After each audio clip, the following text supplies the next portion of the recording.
Welcome to our channel. Today we how to reduce data latency with Fastly step by step clearly. To reduce data latency with Fastly, begin by creating an account on the Fastly website. Once you have created your account, log in to the Fastly dashboard. Navigate to the Services tab in the main menu. Click on Create Service to start setting up your first service. Input your domain name or the origin server where your content is hosted. Next, select the appropriate configuration options based on your goals. Configure your caching settings to ensure optimal data delivery. Set the caching level to cache everything for improved performance. Adjust the default TTL, or time to live, for your assets.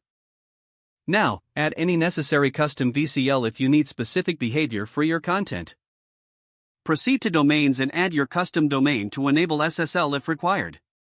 Once your domain is set up, head to the backend section. Add your origin server details for Fastly to know where to fetch data. Ensure the health checks are configured to monitor your origin server's status. Save your backend configuration before proceeding. Next, set up your caching rules in the dashboard. Define rules for how content should be cached and for how long.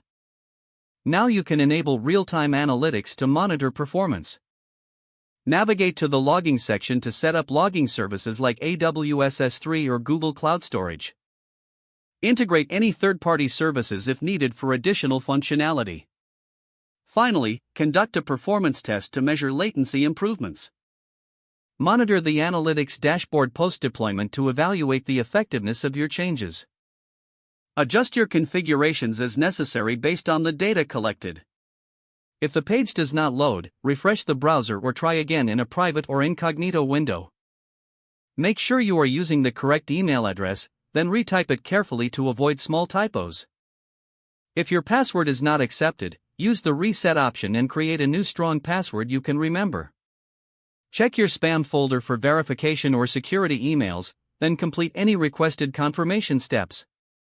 Enable two-factor authentication if available to improve account security and reduce unauthorized access risk. Don't forget to like this video and subscribe to our channel for more step-by-step tech guides.